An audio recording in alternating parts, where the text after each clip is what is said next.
radio Paris France approach memu takwaya Sompa 101.1 and afei takwade aya 103.3 amara fees o manfo water chuman FB awa 106.1 Sompa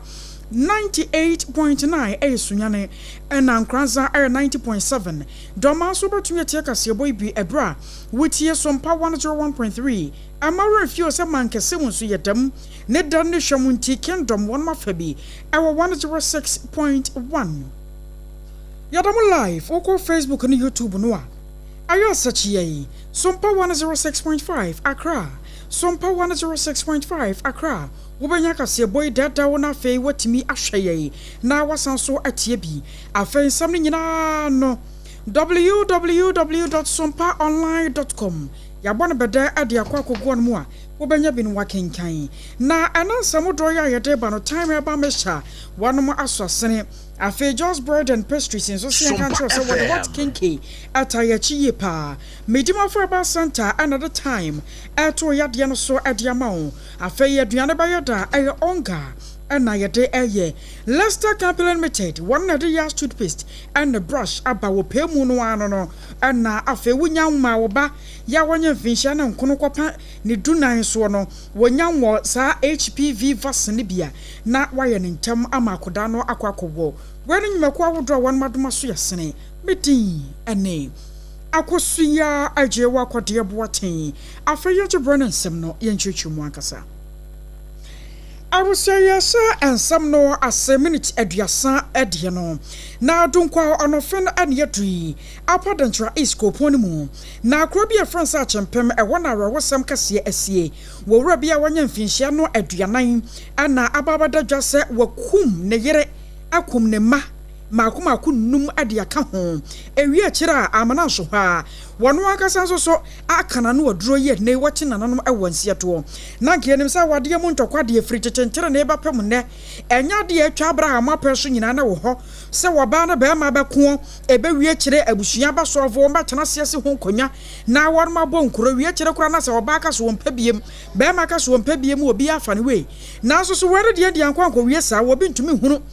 die kwache bayira ho mamu amana ama kase nei ama awewosem kase asie ewo achempem kroni mu na ye kwa ho no so na ye no obidum bie owusu adiomi akwa kwotwetwe enkomo ade afa ho ye ramadroi ejo so ba na no mboko de adom nyame yasiasi ede nyame ase awewosem de afum yemu aba na sai ade wura no na won na yire no tie no akasa bi wom ana de be pa na be ka be ma se me na me yire na me ma na tie na me kunkum wo mu nyina sa hye wonom aba sani odi tija no oba e de konotia atempem aye ekeko a no eben e de konotia e de mu na na me adom eja aja na eki ke no kemu ama me ka le na ba da na di mu yante asende etse abante family we see ele disano eye ejantan etso na waware ejantan eye amada pa we no ediasa obidum bie otemenka de ba kameto nkan aha mo sane ye wo mu yi bo mu saa ma me wai na me nte won kan yi le da se o ma wo ememu enum na ememu enum no manana entita hu na wo eje nje ma de se ya na kan no na eja amada pa yo ko a ko ni ni se ja ba ko ni ene na je amu ni ka ni ko ma iri tie no na e se ni epeti mu aba ni se abante wo bra wo amada pa ye tna ya mo ko amadu ni eje ene ni hu ni ho na se ye na ye ba ma se da e na si ye bi so de abante ya ye wa ti ye e ke ta wobuba ne se obetin ti de nete bro ne so fa odi be sia mada pa so no na eni enyan eti tambe tambe nyan te etia sa ye ba na me so ba na hu se me yo ba ana jemu ne edima na o kan no sambe ti na be sa be si so agbo me ko so te ni die eti ni nam ko te mo se tia wa de no ya se so on wa ye want to to the guy na anam so ti ko tan na bu se fie no ena nam so ma eda abese no se e wo se ofo nende ofoka aka asɛm no ne ne yere ekokodi nkɔmɔ sɛ ne bɛyɛ a ɔbɛta sɛ ne kyɛ bɛbiem ne nuaba yɛyɛ boaboaboa ɛnya bi a ɛno nso etumi fo yɛ na egyigya ne ne sɛ ɔwɔ no mu bɛyɛ busu mmienie ɛna abɛnte bi ɛfɛ no yɛ adɔmpere ɔbɛbɔ ɔno yɛ afiri amaneɛ sɛ wɔahunu sɛ kwaku daako ɛne ne yere ɛta ahyia mu edi mpaso agorɔ wɔne ne yere twempena na ɔno no yɛ adɔmpere no hunu baabi a kwaku daako ɛne ne yere ahyia a wɔn di mpaso agorɔ bɛka kyerɛ no sɛ wohwɛ ɛyɛ kwaku yɛ afiri yie na hwɛ kwaku daako a ɛnya agye a yɛ afiri yie betumi ne kwaku daako akɔtɛ ntɛmti ɛne ne sɛ obu ne tirim ɛpo na obu ne tirim po no yɛ n'adwene sɛ obi ewu eti no november bosom ne da na ɛkyɛ sɛ edi kan no asɛm na kasa hyɛ ase october bosom ne da na etwa so 31st no ɛbɔ ɔbɛɛ efiada no ɛbɔ ɔbɛɛ nondu no ɛna yɛ afiri yie ɛkɔ ne yere no hɔ kɔbɔ mu ɛpum mu anadwo na omi epum no etama da pa ɔpum na ama da pa ɛkyerɛ sɛ wɔn na ɛbɔ pum no so ɛyɛ mmea yɛ afiri yie na ɔsɛ di asɛm ɛna wɔkyerɛ no sɛ metu kwan na mmea adoma ɛkyina etumi di sika ɛbrɛ mu na ɛno na ama yɛwɔ ayi ama da pa kyerɛ sɛ na mi ni wusi abɛɛ busumi bɛ ɛnan yɛ kɔ ne num tuo mi bibi sa sika kɔ a wɔn fam ame ne deɛ ɛbaa ne se a wosi wodi sika ɛbrɛ mu ɛde kyɛ a wɔbɛtu kwan eti ɔbɔ pumu bɔbɔbɔbɔ ɛnya adeɛ a ama da pa ebi epono no na mi nyaba ɔn sɛ nkurom ketewa mu ɛdan no sɛdeɛ mu si tu mu no ɛyɛ saa adama if lock yi bi a busumi de padlock ɛtu mu no eti n'akyi no ɛnam sɛ wɔn lɔko ɛwɔ inside ama da pa lɔko inside ɔbɔ ɛwɔ mi yɛn ɛnɛ sɛ eti asɛm ɛkɔtɔ padlock na bi bɛ lɔko ni ɛwɔ akyire na wabɔ ne timu pɔtɔ bɛdi bɔne yɛntumi ihu sɛ wɔtɔ petro ne si hɔ nom dada ɛnti na okodi nsampɔ na ekotɔ padlock bɛtu mu sɛdew eti anadwo a no dabɔ ɛyɛ dumienu ne mpɛɛ mu nkɔbɔ dɔnko soɔ no ne eti ya ne sɛ amada paa ɔno no etu efiri ne kusi ɛkɔtɔ na ebusa fie wa tempem wɔn na no egya dan mu sɛ tatatata na Sompa FM na maame ɛne ne mɛdum ne ne nana ka ho a ɔmo ɛyɛ nsɔn no na ɔmo ada na yɛwɔfi yɛ hwie petro ni fa ɛdan n'ase ɛpono no ohwie petro ni fa ɛpono ase nso ɛtini kogu dɛm ho straight a wɔpaa mantis no esuo mu a egya to mu n'ɛsɛ nipa nsɔn ne deɛ nananana waso ɔmo dwere bɛɛ na mi nya ba asɛm nipa yɛ ka ho asɛm ɛyɛ yɛwɔfi yɛ afipiri ne aduonu mmiɛnsa 2023 abɛnte yɛ ka n'asɛm fa wɔn ma bɔ ne ma yɛlu ti na ɔmo dɔm kopie mu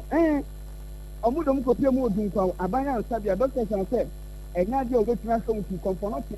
ɛna ɔmudom ba yɛ anam so ma nyame ɛsa de nkwala no nkwa nso ekura wɔn mu na yɛkɔte yɛwɔ afiri yie yɛ n'adwene sɛ de no ɛkɔ bɛkɔ kogyina mmerɛ n'anim na otemu afɔ twa nnam bi anaasɛ mfie bi de ama no akɔsɛ aban kukum nanso ne yere bɛgyina yi ɛpɛ mpanimfoɔ ɛpa akyɛw sɛ ɔno na woma mu nu nti sɛ ɛde ne kuru kɔkɔtum a nkwa ne hwɛ ɛbɛyɛ den ɛyɛ 2023 na asɛm yi si afipiri ne aduonu mmiɛnsa mfie mmienu so ani na cid ni a na odi asɛm n'akyi no daa abirɛ mi nua ba ɛm sɛ na ɔhyɛ nkɔmba yɛni ama ɛho so ɔka kyerɛ ma amadapa sɛ adeɛ ho kura yie a wɔpa asɛm ani ahɔ sɛ ɔbɛsan sɛ n'akyi aba bɛdi ubɔne a na wo maame na ɔde bɛba so a wo nkwa ntumi ntura wɔ ɛno apa na ne nfie mmienu soɔ no ɔpere yɛ ama yɛgya ne kura yɛn fana ntumu no waba bɛdi na wu a nkwadaa makomako nsia ka ho a ɔmakɔyɛ nso ɔmahyɛ na ɔhye ɔmo wie yɛ no wɔntumi anyina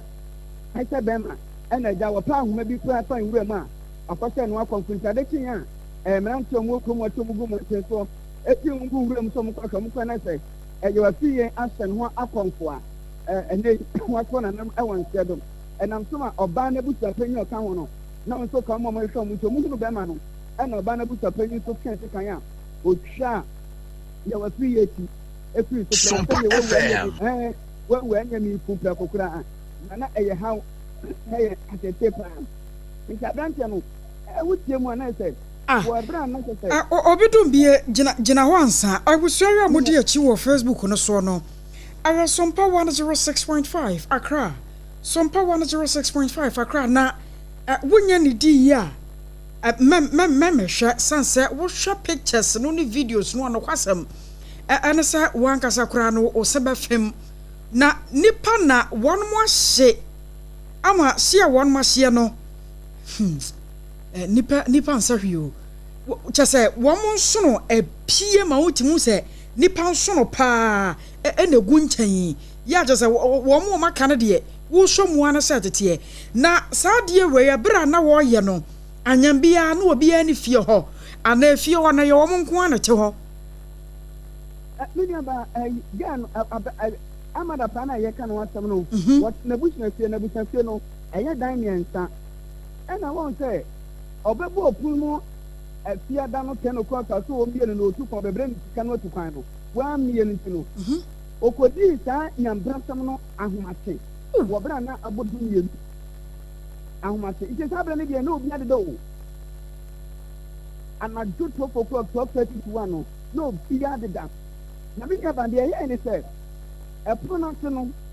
futie mu na efie ono mpenfo mu ma kwai kaka da pono se etu ohwie petu ni fa pono se je ko den ena na o ma de da samre no etu mini ba mu se eja na eja no omu bie pono na enye ye because na ya wafie no akoto padlock eja betu akire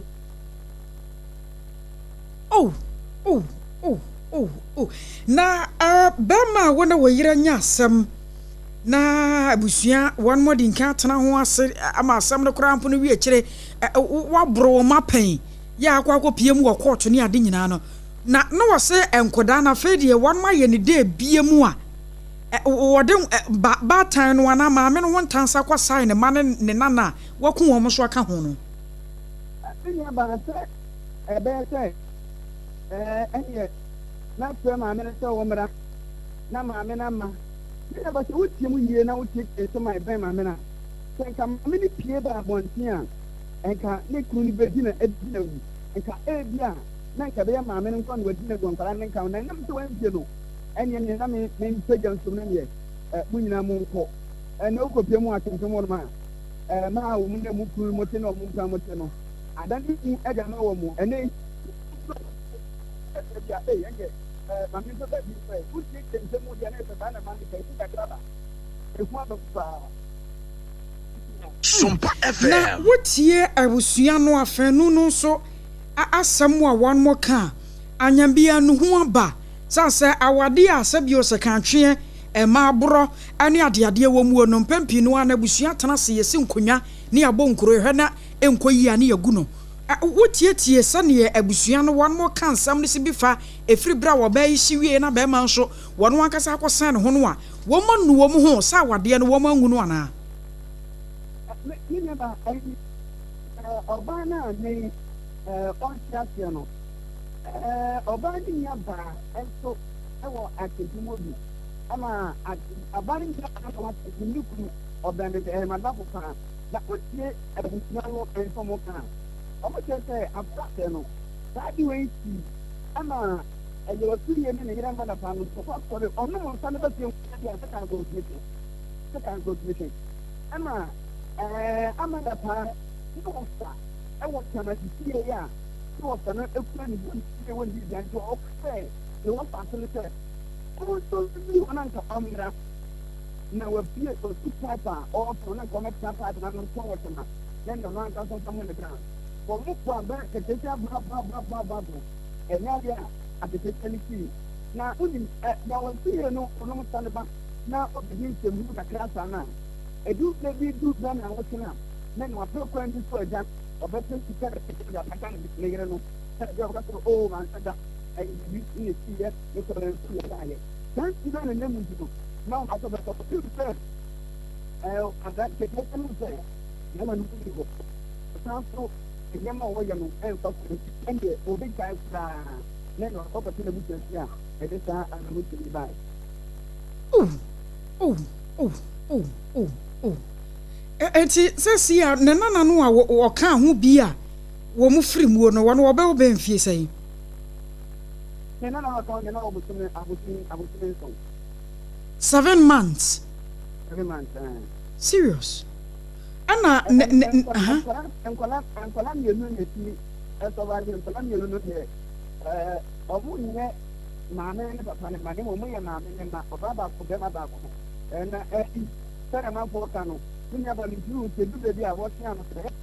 Adwoa Asare. Obano Canada, one a brain, and a say, I will put a pen on the something. No, but here, and I don't know one home to put down the point. It's not them and to put down the thing. Sompa FM. Hey, enti wo ka ne nyina abomu a nipa dodo sei ana bema na kumu mu nipa so empala no emani nu ma me sa wo ya na banana ni kanwa na ga sa maame no anka sa no wo mame yenu wo nchen dada maame no wo mame yenu wo nchen dada okay omo me da fi me ba sam che se maame no no wo mame yenu wo nchen dada sa no wo ba wu num ya ka ho aka wo nchen o mame yenu wo nchen dada okay yo obedum bie mayamfa wonsi na edi asem ye chifa maye why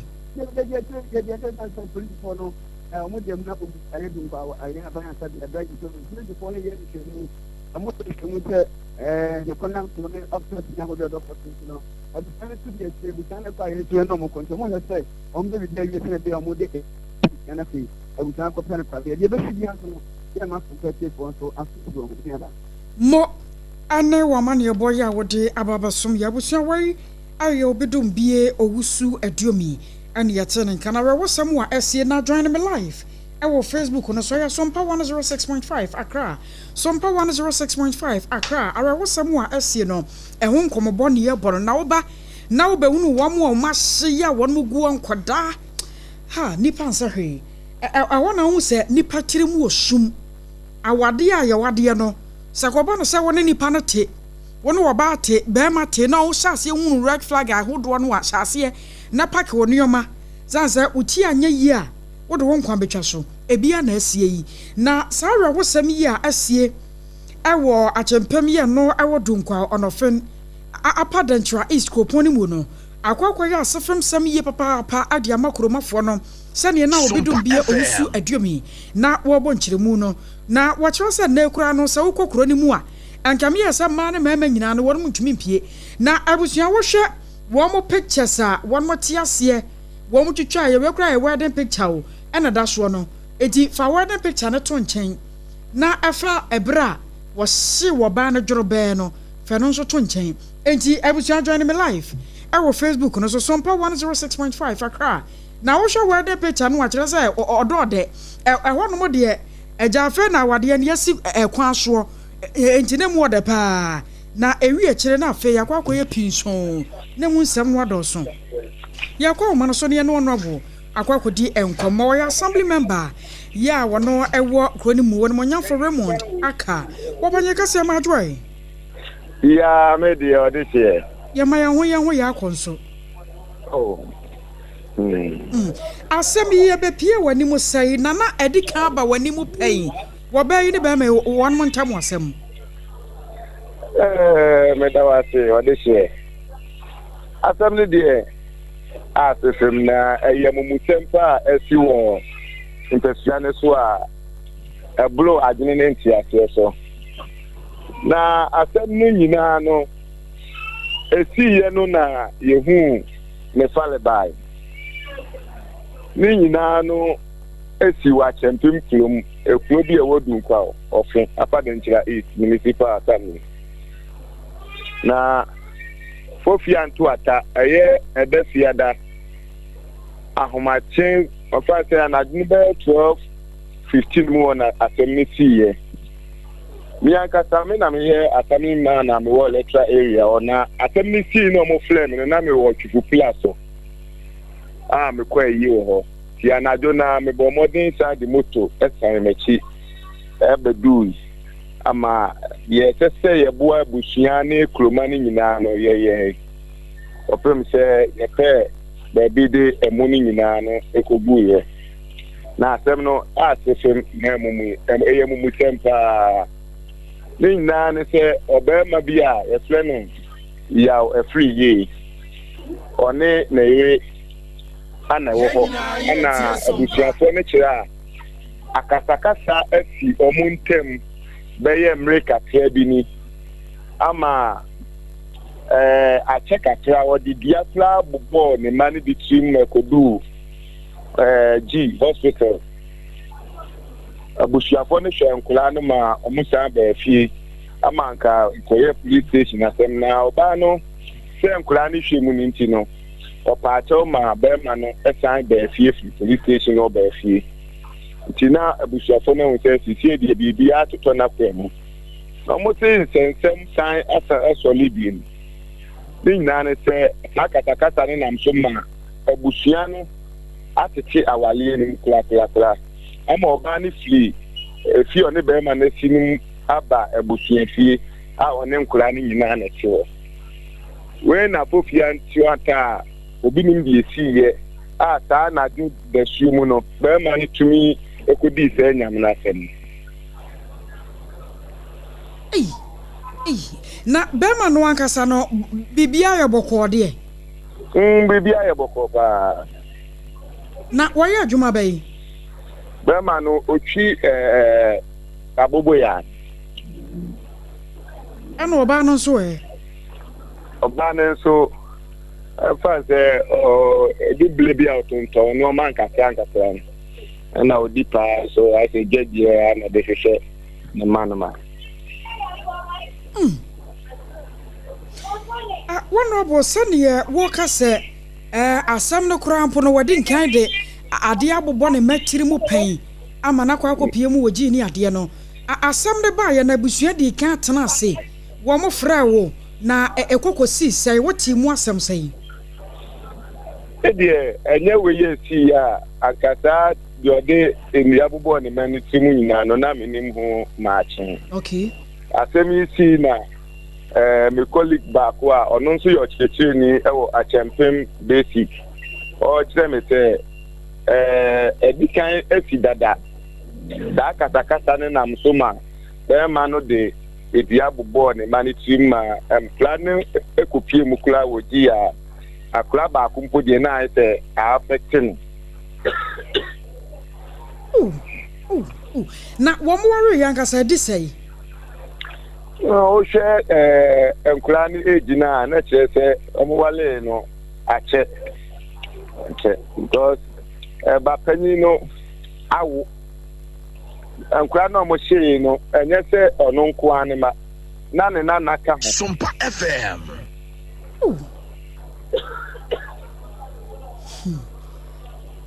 enti se si ano emu no wei sisi ya me ka say de emu no odun kwa Apam Dadaa is hospital mortuary. Mo huna samu o. Papa. So oba ne ka ho a enipa nson. Na bema no no se bibia ni wo no makwanya bia ni ho. Yanka wobetumi ne abusua tena se aka. Ya je se de no ewo se kwawia. Eno so waje oba ne nkura ne nyina nkwa na. Ano na odine ho kula mini amba wonti ate obi nim adine ba ne tim sa na jono desuma otumi ekotutu ojamflema petrol bi gu dem ho na osa to punu na chi epa eja edeto oba ne nkula ne nyina mu ede na ne ekire ewuram ejise ya ba ma nso amu no akwa kan oba no de no ho mebo a sisi de mu nyina gu mochiro Honorable Yansha sa awade ne mu nsansam wei asa oba bi ne kunu ba ma no ne yere wan monya akasa na ba ku di no yonko dam wo no empotam ho na tesa yankasa kontatam wo ne de said the mini about the can ya wale mu nsem ni de ebi tai sisi pa na so enko wie sampempen so we ama abo enkofo pusa pa wo ebla ta asem we esi no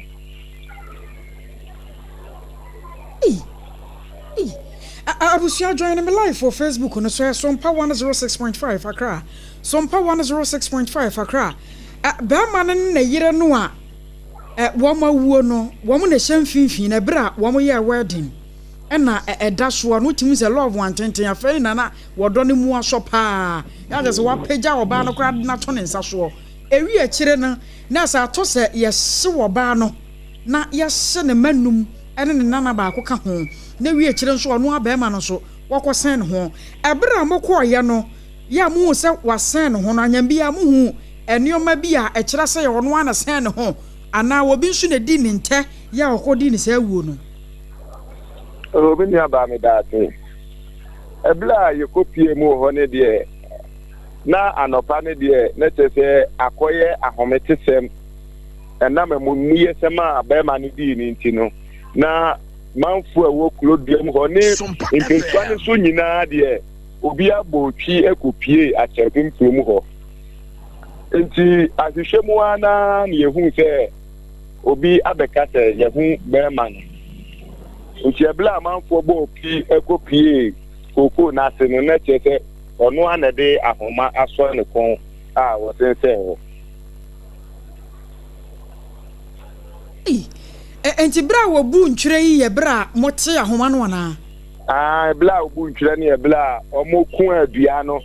obi fu dua na wo kon anu ma otwa ahoma no na ahoma no yi ne besense ho ona bo me no wase why ya ba me so me da wase ya mamu ya konso da te ma yin na on so shede AKOSUA wai ayara wosam kase ya asie awo champem kroni mu eno awo dunkwa onofen apadanchwa east kroponi mu na ayara wosam papa pa mu amudi achie awo Facebook no so de munim ne yakobia wonya ma yanso anu abantam no aba behwa de awade ne mu nsansamu a da bia yaka no ebinie woba ne kunu a won motie na won mote fefefe so nhwemu kura mbo kire se be ma no twi abobo ya oba no so tonton ne oma kakra kire se obi aye adwuma ya wode hwa ne ho na wo mo kire se be ma no no wonsa ani agyai be mu se dido no ne obi anka hwe amana te ase ponko a wate praga no wo ye ne ope e ma na no kura mpo de ne ma ebinu wode ade hwehwe nkura ne tirim ya konfa no cha ban yoro no mdi ne kopie ya enkoda no ba akokora de affect no ene se nanse antam won ne yire nya kasa wakohwie petru apagya som enkoda num wase won mu nyina hye banana oka ho enso aka ho wi akira wono ankasa asa akosen ne ho kum ne ho ya we ayara wosam ya asie ewodunkwa wo emu nsam kakra ani abono what about it kase bo ento so ani de be hya ne so an Celesta complimented what the toothpaste and then a brush aba AKOSUA ya twiri wosen se wan twiri wose sa no a enioma ensam fata na aba no no mo be wi akiri no na se wan kasa wani su ye osi wantan na ye wo se kokum obi hu nipa se bi ohu ne se akokoba na wo ya toothpaste and a brush wo de twiri wosen a bibia twam yopo efine ngeka wo ba be firi mo afa ma wani so kran posan so da wo mo anum so da ho e ma ho topa Lester complimented one mother roma ana ba twama so shanan so ya kra ne kuma so betumi afra no wapendodo motu abra wo friend kran 0501 61 9588 0501 61 9588 and 050139 0338 and mpanyfo eni ho enkomo ye aduane a na ye de onga spices and ye aduane sanse eno de ye di twam na onga spices no AKOSUA ya te ho ne ya so ahwe ne ya hunu se ampa eje ginger wom garlic wom jene wom enti bibia wom anuoma ye de ye aduane natural one no eno abia na wonom de onga spices de aba enkonko fa spices bia be wi akire na eba beja yafunu yade uti anye ya wo kidney anase liver na ho ba beka onga spices de Food and Drug Authority kurampo stamp si so se eje enti wo de ye aduane a edempa se ye stew na wo ye enkwan na wo ye wache papa bi wo hyeto na wo ye secret no a ene onga spices wonya bi a wahwie na medimo for about sentence so nie doctor say what the time wo to yade no so ai was a time ada wo yade no so enti stroke yade no a hawo a woje wo ba bi a anye wadwene na boafam wo hunu ba bi a wo so do wanim no wachi kura kire diabetes yade na hawo kurotu a enkoda kidney failure na awemeduma for about center na doctor say ade ba ko a wo mpa bi ate ane se free se me wade ye mfihia num nie ensia nie edunie me ngoda wo se tofia kwa eno kura de wotwam na wo se wo ba ne nkyɛn a wo ma wo ba na drama na mene ne gona anajo da som du mienu ene ukunu nhia emu asɛm ano no na wase bosome beso no ne dem abosome nkono wo ba fa ho asa fa oba Dr. Time da so asem ne kan sa no typhoid fever na malaria ana yade bia hyase yi ne ti wo ne padua ne mu a woje wo ba bia anye kona time da so won hwew na won to ase emfa emfi ho 0244 77 4282 0244 77 4282 afrai ni ya kai wo se wo ba no wanya mfinhia ne nkono ekopem ne du nan so no ebusua ewo so obowura mu ayaresabia wo bia titru ne wo mu a HPV vaccine no wormu nyan wo bie na wom kokko wona bo mo ban ne free kokrama etoma won mayase na we no eboa wo ye papa ama yade yanketenkete korampe bi won mu ayi ne ti a etimi asoso ano adema wo bo abofra no ho ban ma akoda ne nya apomden pa akora no kora ka se won kwa ba tanso ne nsa na fa ne bowura mu ayaresabia bia na won konkwaje ayarehwe sanse apomden wo yi ayese ne bibia wo so ne yegina yadan ye ho tew ya ba kasi abonto aso no yedeba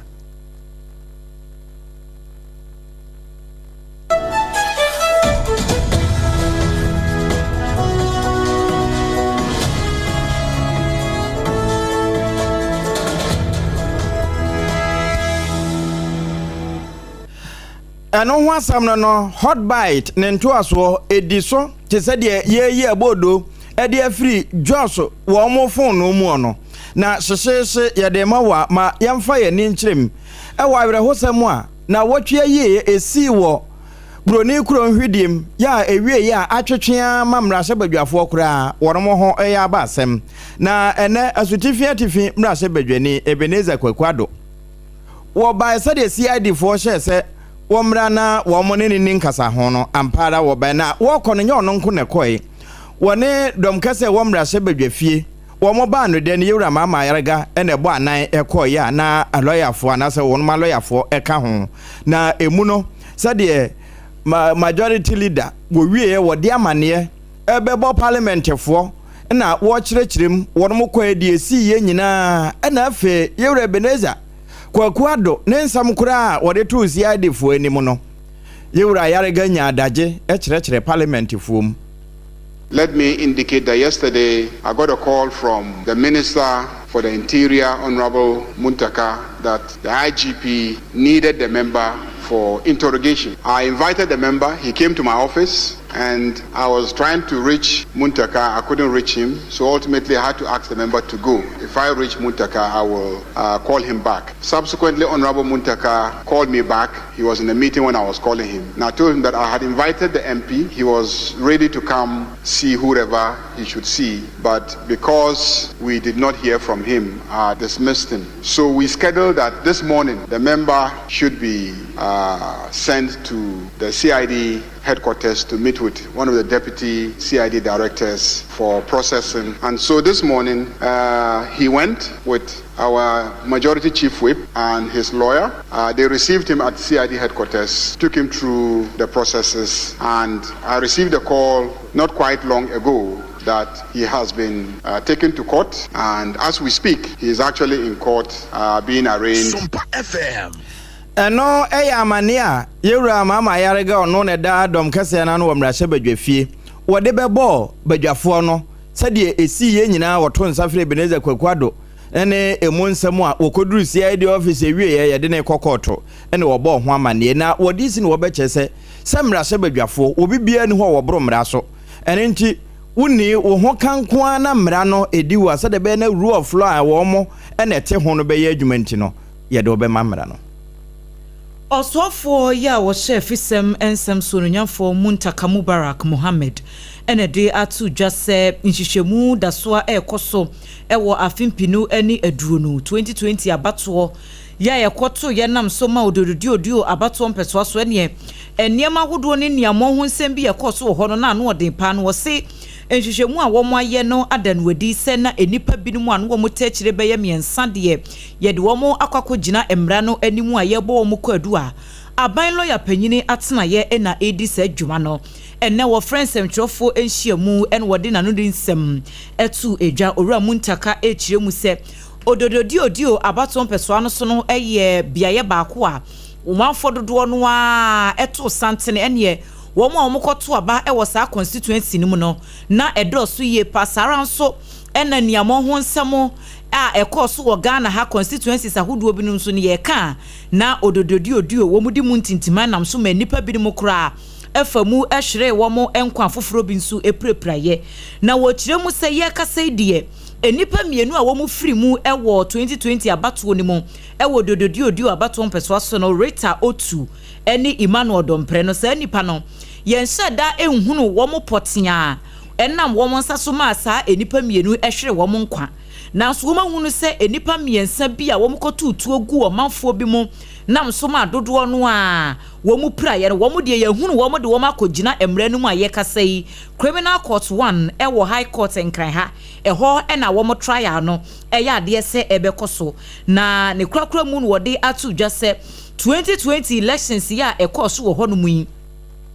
ɛkyerɛ hyehyɛ mu a wɔn yɛ san hunu sɛ police patrol teams ahodoɔ bi nso nipa bi a wɔn hwere wɔn nkwa no na wɔn ɛyɛ linked to saa ekuo no ɛna afei asraafoɔ bi nso wɔn ho akɔkɔdi mu ti saa nkurɔfoɔ no nyina no wɔn da so a mmerɛ ɛsɛ fata mu no yɛde wɔn bɛgyina mmera no ano. Odododio constituency in the Greater Accra region. The observation of the task force is that investigations into the incident failed to identify the persons who shot and killed the deceased Rita Otu and Emmanuel Dompre. However, 3 identified persons by police as those who fired shot into the crowd and injuring them were charged with the offenses of conspiracy to commit murder, contrary to the section 23(1) and 47 of the Criminal Offences Act 1960 Act 29, and attempted murder, contrary to section 48 of the same act. They have been committed and are standing trial at the High Court Criminal Court 1, Accra. The recommendation of the task force is that the task force recommends monetary compensation to the families of the deceased. The injured must abide by the judgment of the court in the trial,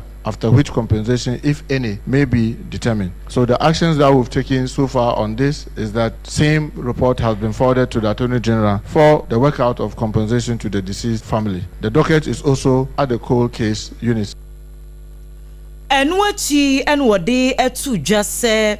wo share eniema huduo bi a entweye wɔn a yɛ kɔbobɔ wɔn ɛne wɔn a yɛ prepra wɔn a yɛ kum wɔn ɛwɔ saa abatoɔ no emu no nso no wɔsi cases ahodoɔ bɛyɛ edumienu 12 ɛna nhwehwɛmu a wɔn ayɛ no ehunu a saa 12 cases a ne nyinaa ɛyɛ nneɛma a ɛntwa yie ɛwɔ abatoɔ ase no enipa dunum 15 ɛna ɛhwere wɔn nkwa ɛna emu aduanan 14 so wɔn prae. The Inspector General of Police inaugurated a special task force within the Criminal Investigation Department (CID) of the Ghana Police Service. The mandate of the task force was to collaborate with the stakeholders to identify, review, and investigate all electoral violence cases that resulted in fatalities during the 2020 and 2024 general election. The Special Investigation Task Force identified 12 cases that took place during the 2020 and 2024 general election. These cases have resulted in 15 deaths across the country and well over 40 individuals got injured. The report outlined detailed account of all the 12 cases recorded during the period. The detailed report, which has been submitted to His Excellency the President, also contains the various incidents, how they were brought or brought to the notice of the police, and actions taken by investigators in line with the laid down investigation protocol and procedure. Eni ekotie sesie yi eye soafo wo hwe afisem eso Muntaka Mubarak Mohammed. Na special prosecutor na tena ye wo magana emu ana ekasa yi. Wo mo se wo mo koso akura wo mudie mu yie pa. Na won mu ginam se konkomane agyan ahwe se kodo awodo ne ntansa wo mde abobo aban mu mpanyifo ye bi eya bandada na penso no ne nyina wo mo ho adanse anyame yatomo a wo betumi ede akokopie mu ewo court na ba akokora ye twa won mu nsunu mu ye won mote ye sabio na akoma ka wo modabone ayemra bi atwa mu panyi kwanchefo a na National Petroleum Authority NPA wadano Dr. Mustafa Abdul Hamid na won mo kyerɛ sɛ wapanyi na ye video bi ede aba kyerɛ sɛ just cases no a special prosecutor kora asase a wo di akire no sabio mfa so bi ani so amanyosam ta akire nipa birim na ye ne yodium ana ama ne yesa anyade e bekwa wie baabi a ensi aga na saa asem no a waka no korante no ahye wo ma horo ba yie pa na enam so nti ama wonom de enkyerɛkyerɛmu aba bato dwa e kyerɛ sɛ no kwasam no sɛ enuama biya no worma special prosecutor wa fransem trofo de ato won manim wa abra woni ho adanse a nyame ya tomo a ensem no kopie court a wode ebetwe na de kan Dr. Abdul Hamid ya yeka no wasem Yera Mustafa wa panyi pa no da so ginam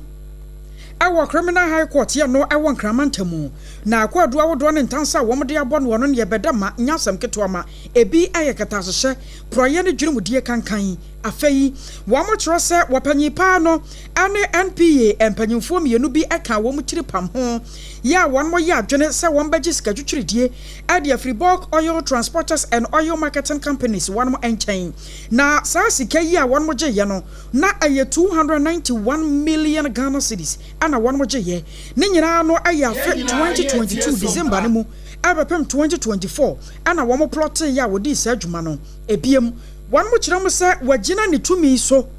ya ɛno no yɛ n'adwuma na kita no sɛ NPA panyipa no ana wadidi sɛ adwuma nto de anya no ho sɛ tam ama sika bɛ sɛ 24 million Ghana cedis a nenu ho kwan sɛ nkebedi ne nsam na mmako aban no kɔfasimu no wapanyipa no fa ka na kyikyie kwan so ya wadada amanfo agye firi wɔn nsam wɔsɛ de yɛfrɛ no sɛ money laundering wapanyin no wɔyɛ bi afei anam so krampo ma NPA wan ma so yɛ hɔ no one mo boka besa 291 million Ghana cedis ne nyina ye wura yinsam ana saa sika no akwa kodie na special prosecutor kyerɛ sɛ de wɔka nyina no nyese bia wo mu ni adanse o adanse wɔ hɔ ɛho nkrata wɔ hɔ ɛho videos wɔ hɔ ɛho pictures wɔ hɔ no mu a sɛ kwaba no sɛ court san so fra asɛm ne bie mu a wɔm de ne nyina ebepie dwa enti sɛ kwaba so bi kwɔtena social media so na sɛ bia wɔ dwane no mu a ɛnyɛ hɔ no na wɔn mo hwɛ na wɔse ne ya kasa yi ensura ka nyame sɛ wapanyi pa ya yeka no wasem Dr. Mustafa Abdul Hamidi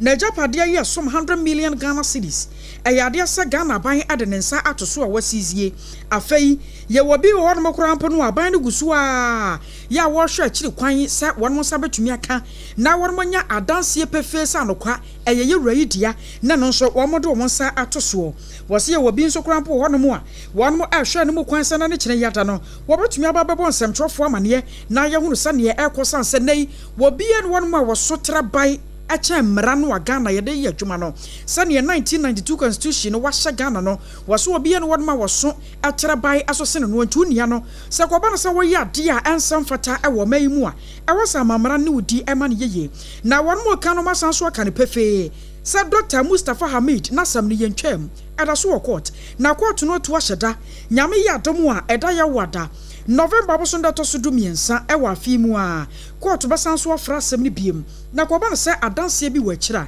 wo mo special prosecutor na tanaye wo mo ade bepiedwa ene court kro na bi na yegina na court we no de wo hwe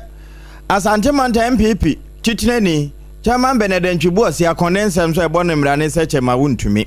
na eno na yekoda ma ade akyin ya no pai bra ye de Ghana Today ebre wo no enkrata no mu wote se Agyeiwaa so kura kire se wokọ de wono mo se emreja no ene eho ade na sade ense no emu asu kodopa etie ni Asante Manta nchitreni de ma NPP amanyoku no Yera Benedict Chibuosi akwan ebone mrane se chema wuntumi ni case a na ewo court ho no sese wo matu baako de kɔ bosumi ayewo mi ne de etoso dedu ena mienu ena baako nso wo mo de kɔ bro nya bosumi no ne de etoso nan na sade ho nsɛm tie ni asɛm a wo mo de bɔ ne sɛ Samra boy afa ho wo tufo magudie breko a enkrata ya sane nsaka wonya nye nso wo ye adwuma eno wo matu de ahyɛ bosumi ne de etoso dedu na mienu eno achi tano nimre kwaye kese no mu nso a eho wo mabubu nnua na agudie kora na wo motubie abra wo mo nkyoro krata bia nkoma mpanimfo ma wo ho kwan ne nso wo mo yo no ende wo matu edekɔ December bosome ne de etoso nan na saa asɛm no aho ena owura Eduadoko wona ye general manager edema Akonta Mining Company eno chama wuntumi na wono mo se eye ne dia no pani wono mo kyese wonfa na ho no wonkonkodi na asɛm no empenimfo kyese wo mo ne mu asɛm ka biu enti wonkɔ ne baabi na saa asɛm yi anko no ye prosecution witness a embenimfo so wo magya no ena lawyer and the APPIAH kubi ya wono na ye chema wuntumi lawyer say no kwasem ni ba bi asam no keka kopa ewie ya wo mo ayi yewro ko Edward free mu no wodi mpenimfo ho ya pa. We have just been served with the notice of withdrawal of the fourth accused person. So they have come under the rules of court, so they have every right to do so. We are going to prepare our case when they are ready. It doesn't change our position. We have still pleaded not guilty, and we will come to prosecute the case religiously to the best of our professional expertise. Indeed, I always sound this warning that we should be careful not to attempt to influence decisions of court. Attorney General is also Minister for Justice. His role as Minister of Justice is even more important than his role as the Attorney General and government prosecutor, because the justice of the moment is so important to every one of us as citizens of the country, because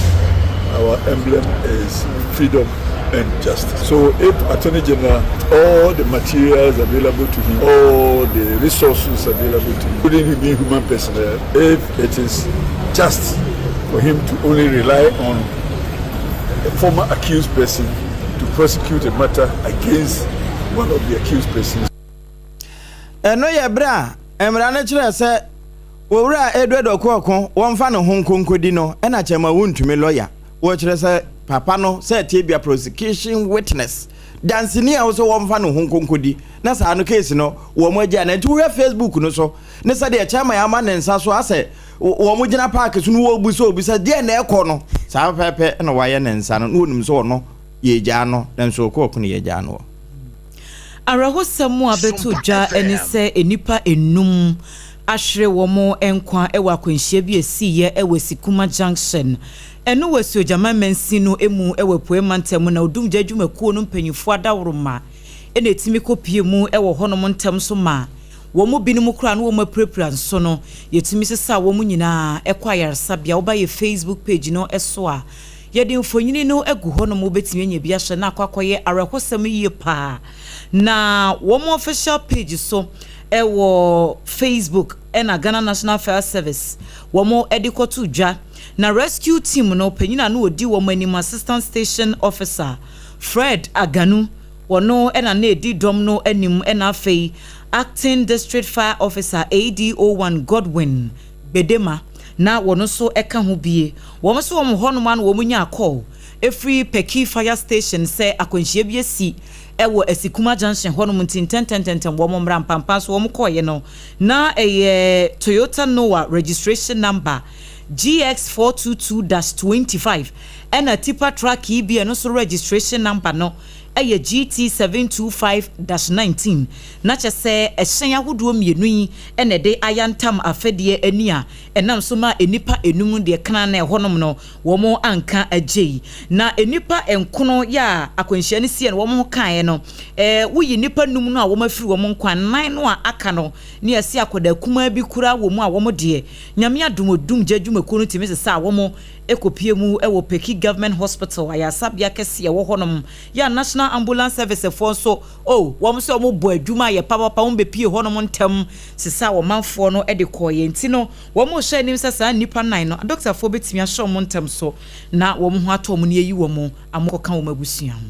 aka na kakram ye de bronya abusua kam ye se ntwamba sa na wohwe wabra san kwanhia ne mu areho sam ye ntebie na anam so ama fire officers a won mo wasante achim central anso adiato abano anim womo chromo sa ne yefra say post crash emergency centers no kebetumi a akra de ba kuma se kwantempo no so yenya bi wo ho sa ne yebaya ebetumi aboa ne na cameras ne bo ba bi a ensekwa se kwanhia bi si wo ba bi a entam so na ambulance dru ho fire officers na won manim nie enti ekoba no se wo bi kura prepre mu odin a si yade na tu ambulance mu amane pana nyankwa no na eyebefua anya sa na se yagya no matara sa kwanhia ne besi nanso enam sa temamufo bi yom kwakopie sa kwanhia no so no se bio wo mo hyada ni hu nimde bia ye chanso nti no wobeyi nipa ne bewie no no wate ne nsa ananiti enso de afiri so na no so akwa ya asem foforo kra ade aba bepiem na fa commander ya wono ewa Asante Achem Central kroponi mu DO2 Joe Biden wono ana ne nsantwofo edi nkomo a wacho se wordie no kwasem anka beboa agenkwa dodo no a. There is the need for the establishment of a post-crash emergency response center as well, because we find ourselves in a jurisdiction where it sometimes even happens that all the ambulances serving our districts are broken down. We serve 4 different districts, and it gets to a point where only one ambulance will be serving all these districts. Fire service attends to these emergencies, and without the presence of an ambulance, we end up handing over victims to strange vehicles and then other persons volunteering to want to transport these victims to the hospital. What it does is that it ends up sometimes or oftentimes aggravating the condition of these victims that we are meting out. I was your tenant carrier DO2 Joe Biden no one of your municipal fire commander. I was Asante Achem Central Koponimu. When ya brochire de na Asante Achem Biden asem ne ye kan na yanko bibia ni anwea so bekwai NCC ya wo mo ene bodawuro chichu enema bi ikoso na enkoyi a wo mo kyerɛkyerɛ ma wo mamba pa bia ehu na sɛde wo mo ena akromfo akofiri wo mo ayawi wo mo so wo mo koda ma de nche wo mbaaye a wo mo PA system ankaja wo no bekwa abontene na se bibi ikoso abato na ebe koso papilloma virus impani a wo mo woi ehu da ubokura se wo mo kɔ na sabie so sabie kudonto se koba se wono mo ekɔ na wakɔ akodi eho enkunimu anase eho nkomo a ade a wo mo de bekɔ akɔbɔ dawuro na kromfo afa afa wie na anso ho wo mo fa enu wie no nso kra wo mo fra NCC fo ho esa nso kra kɔ electoral commission eho nso wo mo sesa wo mo niema ekɔ hyereage na kyesa asa akromfo no hyeda ene yese aban offices no eho na wo no mo kro na ni nyina mu no ene se wo mo koye ni wo kyese pull up de ya Sompa FM ye kɔ outside se de ye kɔ kaneshi ye kɔ domi a ye di si hu anamfana ma ebo no na Sompa no ya tworo wo so na NCC fo nso obi eno akromfo no san fa kan ho se ne wo mu kofrɛw se wo mo de koye decoration e wo mo de mu se san na ho nsamote na no ena wo ba pa mata wono ene ye NCC pani ewo empotamu ho na ewi a wo kyerɛ sɛ no kwasɛm ni de nti a wo kan we nyina no awerɛhosa na aba no wo ka MC bi a wo firi mu kɔ ene ye sɛ wo bɛboa wɔn ama wonya baabi papa atena ene wo mo wɔ soro hɔ nanso kama yɛ sɛ sesei no yayi wo mo yipamu efiri sɛ asambire tie ne ho efiri wo mo afa ede wɔn ho kɔ ase hɔ no ɛsoro hɔ de wo mo nhwɛ hɔ koraa na wo de maame mata sɛde akromfo no si wiɔyɛ na ɛho amane no yɛntie no mra anope ye buy ye baby office na akromfo ate ye windows ne baako atumi awura office ho omura honom ye wo ye PA system ye de outreach omapagya sa PA system ne ko ye desktop eno so omode ko ye wo pull up ye program bia se be obi ba ho be hu NCC fo na eye sa pull up no so omode ko ye sesa ye cars ne ties ne ye de gu ho se bia ye hia bi na ye de aye spare na ye yusu eno so omasesa ties na egu ho no e de ko ye wo box bi ye de ye niema ye de ko ye nkyerɛkyerɛ de gum omahwe ye nkrata na agufom apagya box no so e de aka ho ye hwɛ edem ho a niema ye hu sɛ omode akono no na anye ye nkwanso na omo be wi aye strategifo nso omo ebetu omo main switch a ebo omo momunya kanea omo de omo kanea nko ye de ye twam ekoba afini aye ni kanea ti strategifo de omo tu omo main switch ana ahoma ye ma omo kanea omo twetwa ni nyina atwa electricity for the krompa omode connect light aba meter ni mu no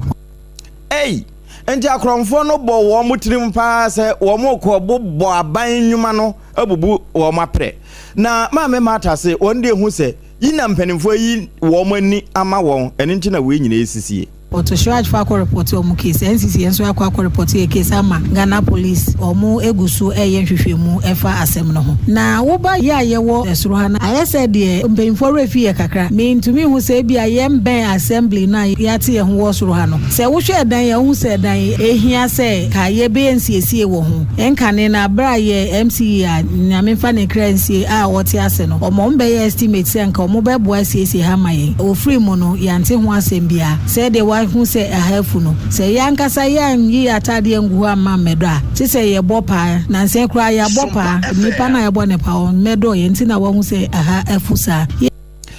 wenya abandon project o edan ya wo motim ye adwuma NCC for bibia ni anwa so bekwai we ya atoya tifi ena nkai boyi anase kase ye di free brewo wo ensenfufro emu no mampani His Excellency John Dramani Mahama akati mu biemu se na banyi awiata so se wo mema ne mamu ada ho fan na fensu akuntabuo akoso eno ena ya fapem kese ye o men economic agenda no o mampani ehwe ne watintim ni ye se de beya wo mu a wa mano ne ompese wo mdi sika ebe hye nyuma hodo emu wo men mu no wo mbetimi anya nantu papa bi no wo mu agina so na wo de nsem we nyina etudwa ene wa bro okohia diplomatic community no esanse German wo mu empanyimfo ahodo bi a mampanyina woda wo ma no Frank Walter Steinmeier wo no ne di wo manimu a wo mo ne wo mo dom abepie mu ewo Ghana hanansa en wo mo eba bedie no wo ma hwese de nioma ebesifa eko etu wo mampani enkasem no de atudwa se no mre bi atwam na Ghana ha na hanom enhyeda nyede sesi ade o mamfo e wo man mu nyina ne amano ne nim se Ghana emu aye de sabele na ne wo mo ka nyina ene se afimpinu ene aduonu na 2024 no na inflation ejino ha mu chichemu aduonu miensa 23% ye ka sei e wa afi mu September no emu no na ejinemu ha mu chichemu enkron entu hye 23% ne 9% de ya na aban wo mabom ho modin ye pa wo kire se wo mo amano ne a wo peso mo de sika ebe hye nwumam no sesi ehu bie ni ho na fensu nyuma ne ba Ghana fo ene beyo enti wei ebetimi aboa. Fight against climate change persistently pledges in terms of assisting with adaptation and in terms of assisting with a whole fight against climate change have not been forthcoming, especially from the global north. We go to COP, pledges are made, but unfortunately we're very short on delivery. And so we will continue to advocate that for the countries that have been the biggest polluters, they should step forward and put the cash up front so that everybody can draw from that fund to be able to ameliorate some of the adverse effects that we have. Ghana has its national determined goals, and so we have done our report on Enwachi enwo mampani ekyekye sikasem entutu yahodo ya aban aye ho akuntabuo ene niema hodo bi a won pese mu da fan ewo man emu. At the domestic level, Your Excellency, I'm proud to report that Ghana has made significant progress in economic stabilization and structural reforms. Through sustained fiscal discipline, bold energy sector reforms, industrial modernization, and agricultural mechanization, we've restored confidence in our economy and laid a solid foundation for inclusive and sustainable growth. Today, the Ghanaian cedi, our domestic currency, is one of the best performing currencies worldwide. Inflation has fallen sharply from 23.8% in December 2024 to roughly 9.4% as of September 2025. Eni ya yekutie sesie yi eye Ghana mampanyi His Excellency John Dramani Mahama. Na abro German mampanyi Yero Frankota wane Ghana abai mampanyi Yero John Dramani Mahama Eshia ya wie ya pero wa mananso wa ana asante mantemu wadna ni echimu watekra ne bra nwa so 24 tutu ya wotoso mienu manchef kasiem no okọ ya wodo odo ekobodom ekwochia ne se wanya ba oman Ghana no nko ade wontumi nkọ wabra oma asante mam ye kwa omano so ne kwame wedu akodi ho enkomo kwame majoe AKOSUA majoso sai ana akwansra no wonhye koyi AKOSUA mamenno wa sɛ dia we kan apoto omampeni obi ama abetimemu ebedu Ghana mamu sɛ dia ono omampeni John Dramani Mahama ebedi kasubom na eno fa bi na wodi ni ase asante mante mu hanuma ɛnɛ ɔbɛbɛdu yɛ no na sɛ ɛni kɛyie sɛ wohwɛ yɛwura Frank Walker a ɔno nso ba yɛ ɔsoafoɔ wɔ asantemante ɔno nso de Frank amoakohene ɛde sɛ Frankfoɔ mmienu na ahyia ɛno mu no ɔmo di kan etu anamɔ ɛbɔ nsra wɔ asantemante mu kakra na ɛtɔ baabi a ɔmo de ɔmo ani hwɛ ɛyɛ Kumasi Technical Institute ɛyɛ KTI hɔ ɛna ɔmo de ɔmo ani edi kan kɔɛ na ɔmo kɔɛ no ɛde sɛ ɛdan ahodoɔ bi a ɔmo ɛbɛtie na atumi aboa si no nso sɛ ɛne nyibie bi no ɔmo de atɔkɔ bɔɔ fam ɛyɛ sɛdeɛ ɛbɛyɛ a wɔn bɛtumi asɛ saa ɛdan no ase na wɔatumi aboa ma adesua ne wɔn akyi a ɛbɛkɔ so ɛyɛ KTI hɔ no ɛno nso atumi akɔ so ɛno akyi no ɔmo san de wɔn ani ɛsɛ Kumasi yɛ pɔn emu hɔ nom a ɛyɛ KN University hɔ ɛna ɛno nso so no vice chancellor yɛ maame Akosua Dixon a ɔno nso wɔ hɔ no wɔne ne kɔdi nkɔmmɔ kakra na ne nyinaa no wɔde tia sɛ gbedie no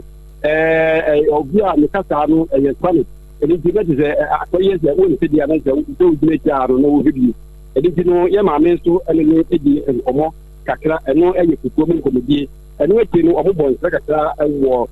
campus hɔ ɛsɛ nneɛma ahodoɔ baako a ne nyiri bi a ɔmo nso tutu sɛ ɔde n'ani bɛhwɛ na ɔka ho asɛm na ɔdi ho dwuma nso a ɔde tia aboa asuapɔn no ne kɔkɔrɔ mu no ɛna mpanyinfoɔ sisa bi yɛn nam ɛnyɛ gya na nti ɛdam so mu a wɔsan do ɛde n'ani ɛkyerɛ mɛnhyɛ fitasie mu na wɔbaayɛ de na ayɛ nika ɛfɛ na ɛyɛ gye nso bebree hwɛ nti ɛso hwɛ sɛdeɛ yɛwura na wate na wawo ati na fi wɔne no nante yɛ edi nkɔmmɔ na bi wɔn kɔtena ase edi kase bi mu a na sɛ ɛyɛ nika yie sɛdeɛ mampanin ɛbaayɛ na wɔne yɛwura ti kɔkɔɔ soro ɛsɛ tɔsi mmienu edi nkɔmmɔ no na te sɛ ɛno nso no wotumi ho sɛ waba asantemante mu amammerɛ ne amanne bebree hɔ nom a kɔsi buroni fitaa yi ɔde n'ani esi bi na sike si kɔɔ deɛ na ɛni ka yi na sɛdeɛ ne nyinaa yɛ ka no kasa ne nyinaa no aka yɛ Spanish ɛni nti no na dodoɔ na yɛwura deɛ ɔde tia sɛ ɔno deɛ ɔkɔ anim ankasa eti ɔno ne etumi di nkɔmmɔ kakra na wotumi sɛ ɛno na ɛni ka so a bɛka ne sɛ nsakra a ɔmampanin a ofi gya ma mampanin ɔbaa Ghana ha na ebi aso asantemante ni ase no ɛnɛ yɛn nso so yɛn na di nkɔmmɔ anaasɛ ntumfoɔ etumi ɛna di nkɔmmɔ ɔmo ano so akyerɛkyerɛ yɛn nso adi ho ɛne ne nkɔmmɔ bi nyinaa no ɛmu anika ɛne ɛmu ani deɛ ɛnɛ akɔ so ɛwɔ asantemante hɔ nom a ne deɛ nyinaa mekɛsɛ yi ɔde abɛdwue pɛpɛɛpɛ mo ane wamane yɛbɔ yɛda ase papaapa sɛ asɛm yi wɔtwa ne nyinaa atofo ade ama yɛ ɛbɛsɛ wɔyɛ ama no bɔne a wɔto nkrafra asantemante mu kwame redu ane ɛkɔtieni na ɛne sɛ Jama mempani wɔwɔ Ghana ha nyinaa no na Ghana mempani abɛdi akyire Professor na Najin Opoku Agyeiwaa nso na wɔnam Palermo afa hɔ ɛne yɛ Italy na ne nyinaa no wɔn mo a wɔn sika bɔn sɛ prekɛsɛ na wɔtime de ewurawura ama ahodoɔ ma wɔn ho timi samforo wɔn mo nnwuma beba ɛna ne wɔne saafo yi adi ahyia nti wei na yɛ Agora 2025 conference na asia no wɔbɛkyɛ sɛ wɔn ayi mu no ɛnodɔdeɛ pii na wɔm na mmom sɛ ɛbɛyɛ na abɛtase no ɛne asɛm no nanso Italy foɔ deɛ wɔgye wɔn mu di sɛ wɔn bɛtumi ayɔ na wɔayɔ ne yie enti wɔn mo wɔ baabi de wɔn sika bɛhyɛ a Ghana wɔn mfa mmra na mmom ɛmaa ne mmabunu wɔn mfa nhyehyɛe a ɛbɛboa wɔn mmra Africa and Europe must build together as equals, investing in innovation, transferring technology, and creating jobs that serve both continents. Ghana stands ready. We are not merely a beneficiary, we are a partner. Development is not an event, it is a relay.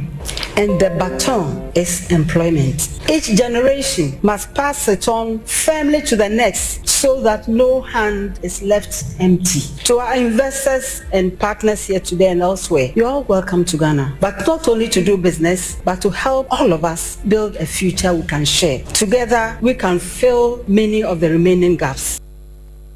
Eno ya Ghana mampeni abedi achire, wabenfo na Najin Opoku Agyeiwaa, wa Palermo Montene so Italy, eno wode adesire to investors nanim. Asoye hye ensase ene amua dododie eso en wo mde abetu dwase wo mu a wo mu tu afuma gudie ne nkuma emu small scale miners wo mu ekuo bia emu beye 278 yaji wo mu tu mikrata edi free wo mu ensem no wo se anamo asoye no etu ye ne kwan so a eno no sanse na ehu hia se de beye a wɔn betimi aprapra mu na enkatebɔne a ɛwɔ efumagudie tuo no emu no wɔn ayi wɔn nyinaa ɛde afiri mu na ɛnɛ soafoɔ bi de akyire ya wɔda saa soɛ na no Onunyamfo Sulemana Yusuf ekopie mu ewo Public Account Committee park nim na ne nkasa emu en wode saa ensemi ekotu eja na wose enche kura wo mo da so a yensa kyereye bia mining licenses yetumi krata ye de ama wo mo mutu efumagudie no emu be ya pemne ohamiensa 1300 de wo be ye ensa kyereye wo mu se de be ya wo metimi ahunu nia enye na wo mo ayi ade afiri mu na wo mo ekyire mu ese asoye no so enye se bia wo ho na te wo mo enu wo mu tu sa na mo na emu no wo mu gina oman emra ya ye de ye adwuma so na etu sa na mo no enti sebe obi ntimi konko gina baabi enkasa wo mu ni nyina so bia na ase wo ma hyeda no wo mu di wo ni atata small scale miners no efa ne galamse ho asem a omanfo dodo no a ekenti no wo se saade no a ekoso no eyade bi ha dwene enu ti wo mu tu na mo nye se bedu mre bi no wan hwe nsuo kura na yenya bi nom ewo mai emu. The issues of community rising up and fighting miners, large-scale companies will be a thing of the past. It's because we don't go through the process and go through it very well. But I want to assure you that we are reviewing the large-scale licenses. And again, my able minister has asked me to chair it. Very soon, we will revoke some of those licenses that people have just taken and blocking space and are not allowing people to, those who mean business to do their business. We will revoke them and then give it to those who want to do business with them. Ene ya yekoti esesie yi eye Sulemana Yusuf wono ene yeso afọ be de akira wo hye ensase eso. ACG adwumakuo no ade abasa yemfa Sompa Africa so na yantoma Ghana fo nyina ntie bia sane efiri na de krobia ma ne na wo paasa abo wo sansani pabonfo ya doso awo ma Ghana emu na ebi mu de ACG adwumakuo no din etutu adamo ni honhom awo ma yimu a wo mu de bu nkrofo fa so awo ma Ghana mu nti wo ho no ano wafrɛ wo zo me ye adwuma wo ACG wo permit anko ade atumuda menya bi dia ma wo sesi anu wabɔ obo edi aka ho ampani ampa so bɔkɔta mita agwala bi no ɔre aba hye won nsɛm no wagye wusika wɔse saa de na ekoso wɔ ma Ghana mu papa ye wie kyira na Ghana for de musobo ebo ECG adwumakuo no sa anam wɔn mo sa so anam na kwakɔba na sa wabra woni akora mba hwemu no na sa wanya dwuma baabia ɛwɔ ECG wɔsese ne ye woni pa bi mu omutimi kɔfa aposifo atade hye asrafo atade hye no saa ne wɔ nkrɔfo bi nso hɔ no a kyese wɔn no wɔyɛ na adwo so wɔbedamuo no da na wɔbedamuo enti wɔbekɔ kɔfa ECG atade ahye wabra wonya adwuma wɔ ECG ne ya kye no no wadam wɔsese ne ma no a ana ɛkɔso ɛwɔ ma Ghana mu anam sunti wo ma hyase ebokoko se Ghana fo nya hweye pa na General Manager of External Relations Adema ECG adwumako ni Owura Charles ni ayiku na wapanyipa na ne nsemtrofo ekasa ye ya watro se campaign no ye no ye ECG adwumako no wo ma wo bia kwan se wonjeche meters ana 1 meters ewa abonchen woni ya wo hia meter raso baba ECG adwumako no won mo nchen na wababa gibie na asakoba na sakoji mita bia de firi nkwanchan na wie kire ne yebo ka na oba ECG adwumakuo no nchen afa mita wo senya adwuma ba sa bosome na kakra nie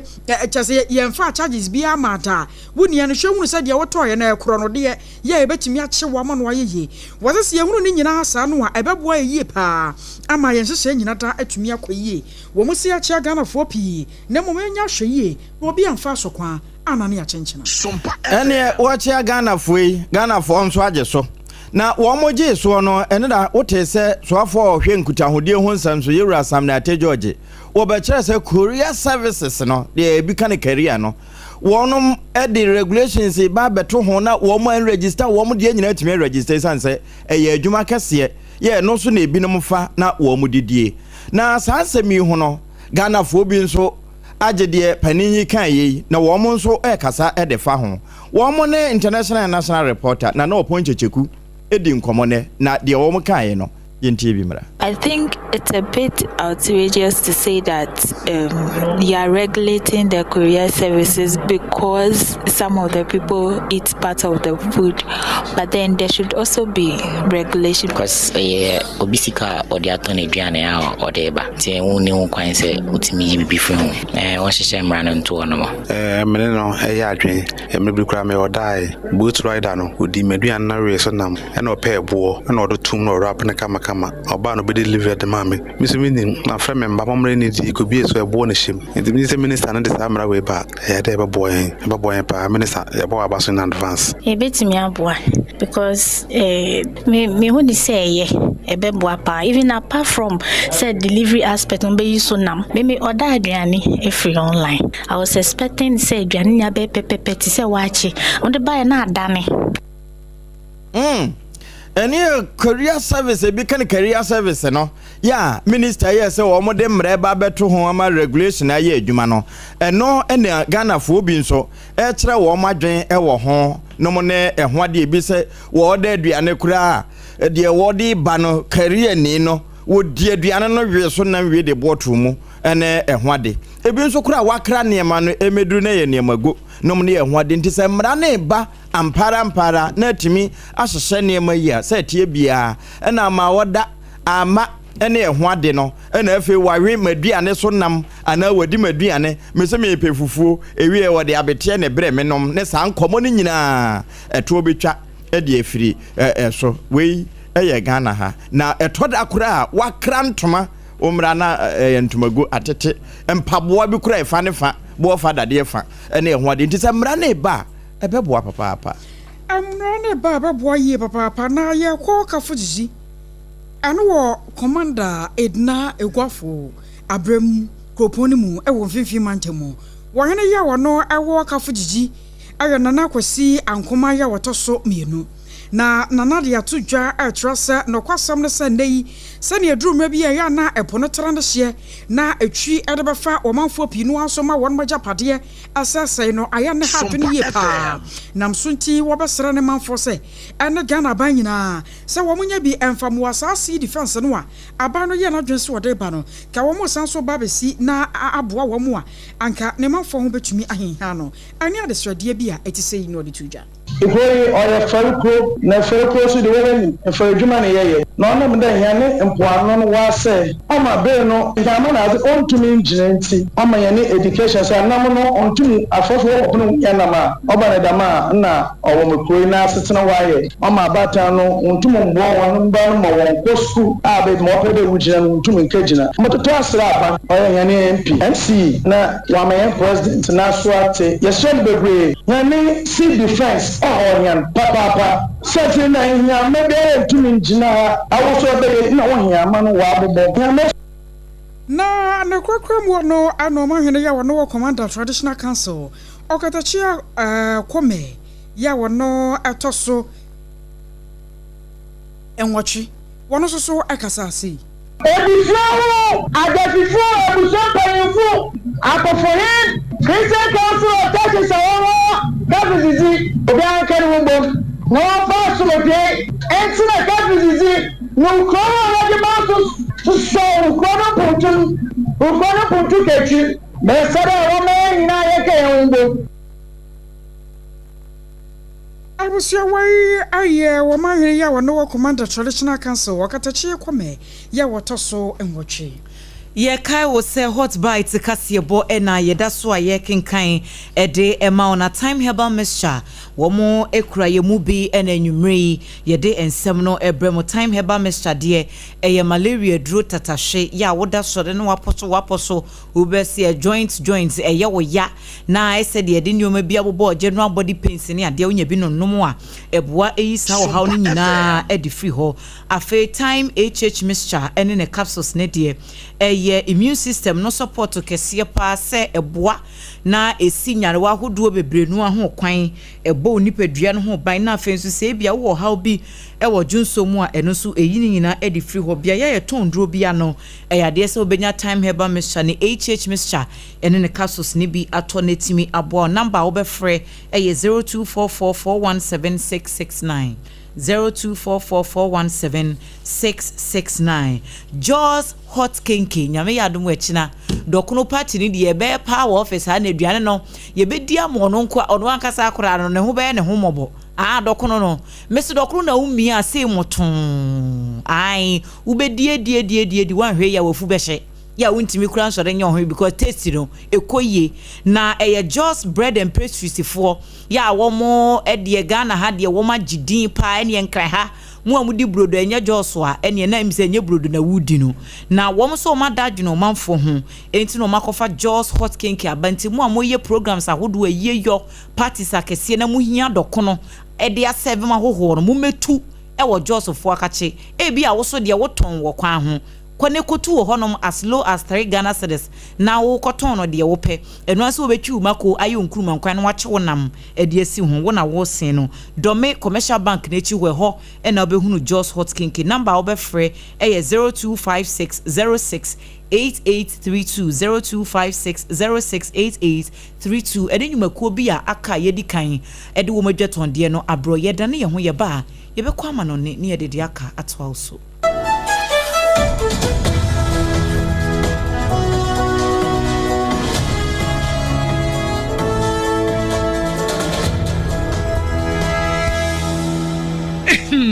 Medo edrano pa wutimi to wo boase etwitwi wusi o do na so ni se me de yas toothpaste and the brush and the twitwi mesima minya homka senti na ye bokoi na me de me all time favorite yas herbal toothpaste and the brush aboa me amasesei menum nso a enwunu anasa de ehia me semfimfem me biem na wo hwasa mesi aye fita sesrecha homa na et brightens yas whitening toothpaste and the brush and the midi shimisi enti na wo se afei na yas total care gel toothpaste and the brush ni de ebo wo se ho ban demu ni nyina ema wonum ye sham. Oh yes, and do yas herbal, yas whitening and the yas total care gel toothpaste and the brush abusuan chamfa se wo pedudu tu e won kran ha for Leicester Ghana Limited and was 050-161-9588. Leicester Ghana Limited and the yas toothpaste mo budu and the brush abedwaso abeboy midimafo pokwase maira akra midimafo pokwase maira akra midimafo heba clinic aba akra ani wontie passengers egumi kai mu e ho na dodo na ekro ene sa akra ne botem yedemu ani yedemu ampa be se de adutwam Atlantic International University America memu abo Dr. Adujamfi babaso honorary degree as a professor in biology in herbal medicine it is said here ayaresano more. Oh, Missy Minim wife, your copa war. 1 year, 1 city. Need send be 2 months and 8 years cano. Miss me connection and shed down Koye na a sakakra. To say what Peggy Mama or the them connection would you about the crow. Stroke so dear. What found small. Chessa, I did you who any dear Siano. Yaria Bia Tatia, ever Dr. Tamdaso and so. Diabetes, hepatitis B, prostate, hypertension, malaria. Yaria Bia. Kumasi say, oh, opposite government school no. And then Krahanso, Obepim. Ewo pokuase maira kwano so. Fra doctor 0244-774-282 and at 0500-727215. Midimbafu Herbal Clinic. Wudimafo ne hwa.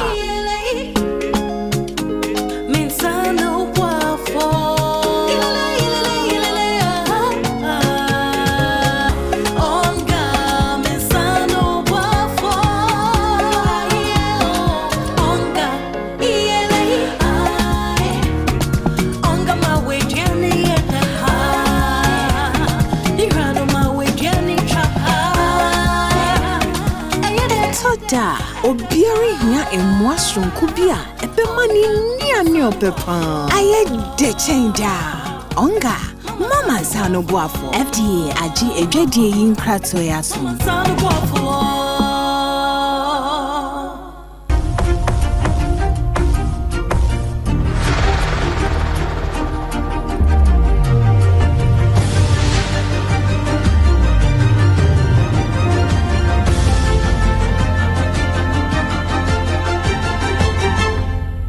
TV Emma Akatuapa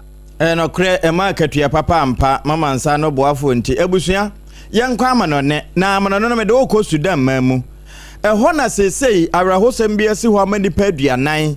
wo mati nananam wonse do ni nyina ye na wono mo ye yie ewo atifia fam ho el obied ewo koda fan ho sa state num na arahosam ne se oba mpotemu ho a se de ndora ye boss ma se Sudan ne Tanzania wo mu ntem kura popu de na no atomo bie no mentemo ho ase ne da so agina ho ma se sra dom ne na wo magye baabi afa na eno da joyi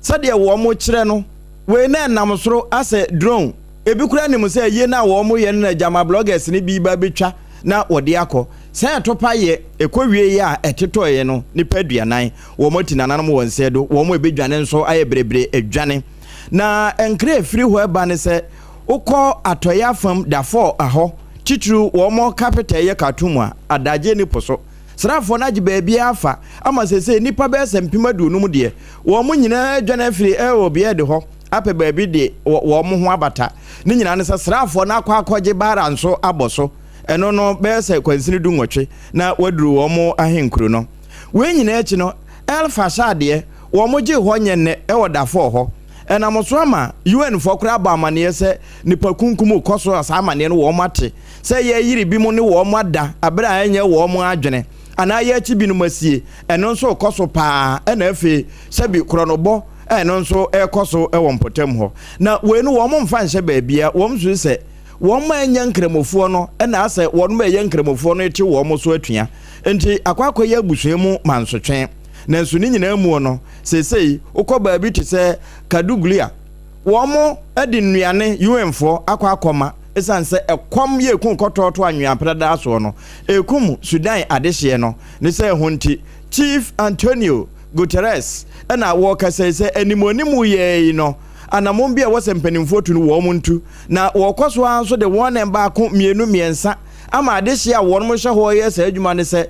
wo mo nim no wo mo nyai na etoa so a na mpanimfo ete wo mo so ntasu kokko anhweye emfa papa mma anhweye a amfa papa emma reso ne yegina na yede nsam ne nyina asiesa fa na wode wo fidie na to ha ensam wo yede bra mo na numre no Sompa FM so ebine se Oswafo ya wɔhyɛ afisɛm ensɛm so de ato dwa sɛ aban lawyer panyi atena ye ɛhwɛ sɛ enipa miensa ya no nso wɔn ho bɔn ɛwɔ dododio basabasa ye ɛkɔ afimpinu ɛne aduru no abato no emu no yebetimi de wɔn agina mmra no no na no broni krom mentemo ho ase esi hɔ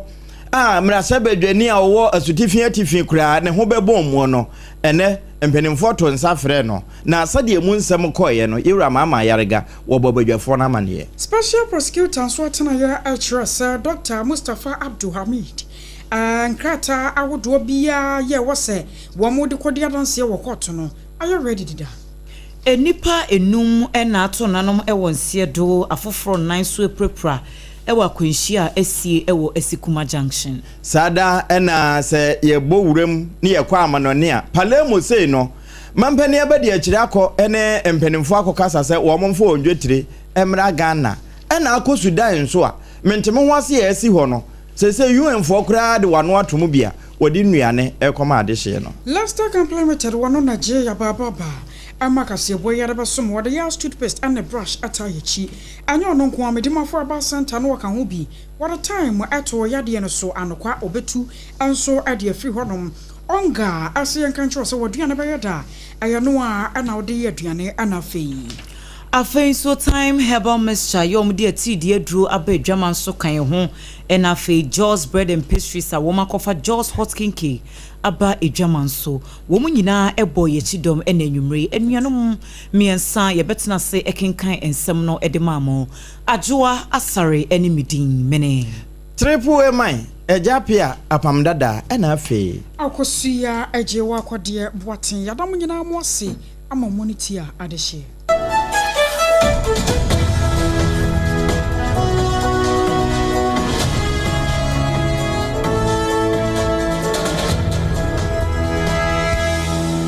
Are you clapping? Are you giving God the glory? Devia sorry and na wo tie mu bobna ene mpentem kwase wo mu a oni wo mu digwa no wo mu di waja ho ene wasere wo ho akuku oduro. Yeah! Unnim se